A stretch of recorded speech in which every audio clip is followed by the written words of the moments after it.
జలధారకు సమాధి కట్టారు. జలబుగ్గను పూడ్చివేసి భూమిని భూబకాసురులు మింగేశారు.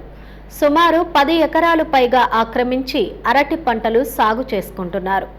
మహానంది మండలం శ్రీనగరం సమీపంలోని పురాతన దొర్రిబావి భూమి అన్యాక్రాంతం కావడం పలు విమర్శలకు దారితీస్తోంది. ఇక్కడ కనిపిస్తున్న గుంత ఒకప్పటి ఎంతో ప్రాముఖ్యత గల దొర్రిబావి భూబకాసురుల కబ్జాకు గురై నేడు చిన్న గుంతగా దర్శనమిస్తుంది.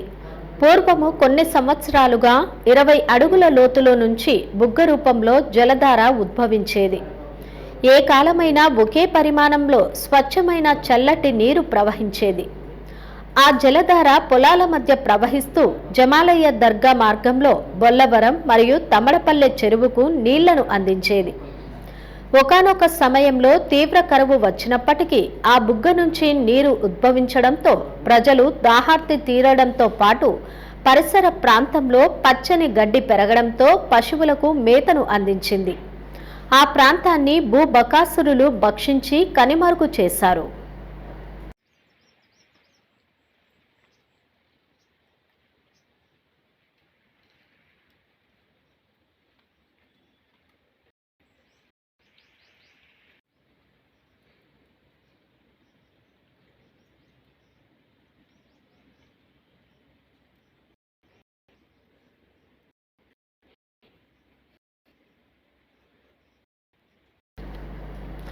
మహానందిలో కోనేరు నీటిని తలపించే విధంగా స్వచ్ఛంగా నీటి బుగ్గ ప్రవహించేది. అటువంటి జలధార నేడు కనుమరుగైంది. అటువంటి జలధారను భూబకాసురులు పూడ్చేసి అరటి పంటలు సాగు చేసుకున్నారు.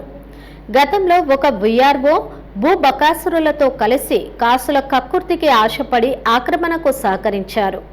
దీంతో కేవలం ఆ బుగ్గకు సంబంధించిన గుర్తులు, గుంత, నీరు ప్రవహించిన కాలువ నేటికి కనిపిస్తుంది.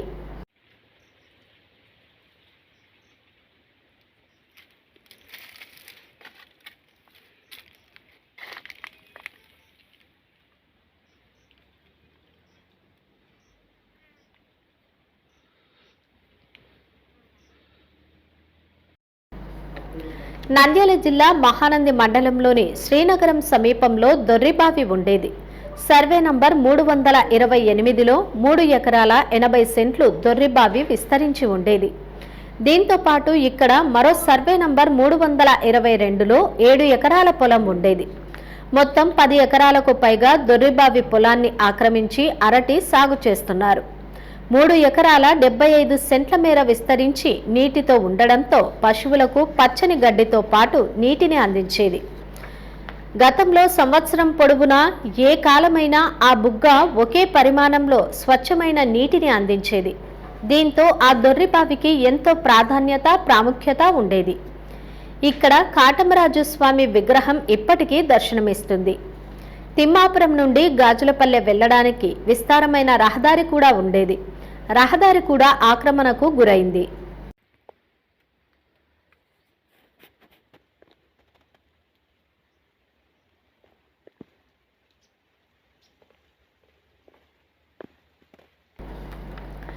పూర్వం శ్రీనగరం, తిమ్మాపురం, బుక్కాపురం, మహానందికి చెందిన పలువురు కాటమరాజు స్వామికి పూజలు నిర్వహించి గంగమ్మకు హారతులు ఇచ్చేవారు. ఆలయం వద్ద ఇప్పటికీ అతిపెద్ద భారీ వృక్షంగా కరివేపాకు చెట్టు దర్శనమిస్తుంది. వంటల్లో కరివేపాకు వినియోగించేందుకు అక్కడ సాగు చేసినట్లు తెలుస్తుంది.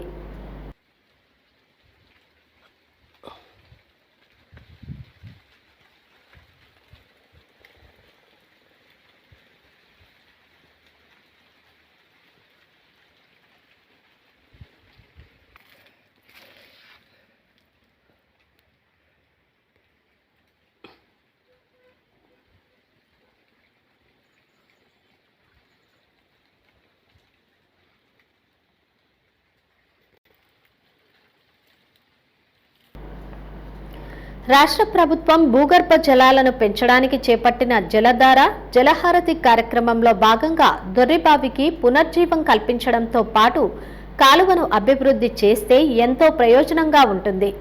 ఉపాధి పన్నుల కింద కాలువను అభివృద్ధి చేయడానికి స్థానిక ఆక్రమిత రైతులు అడ్డుకోవడం తీవ్ర విమర్శలకు దారితీస్తుంది. భూబకాసురుల నుంచి ప్రభుత్వ భూమిని విడిపించి అభివృద్ధి చేయాల్సిన అవసరం ఉంది. ఈ భూమి ఇంటి స్థలాలకు అనుకూలంగా ఉండడంతో ఇంటి స్థలాలకు ఇవ్వాలని స్థానికులు డిమాండ్ చేస్తున్నారు. దొర్రిబావికి సంబంధించిన 10 ఎకరాల భూమి భూబకాసురుల చేతిలో ఆక్రమణకు గురైంది. ఈ స్థలాన్ని ప్రభుత్వం సేకరించి స్థానికంగా ప్రజలకు ఇంటి స్థలాలకు ఇస్తే ఎంతో అనుకూలంగా ఉంటుందని పలువురు పేర్కొంటున్నారు.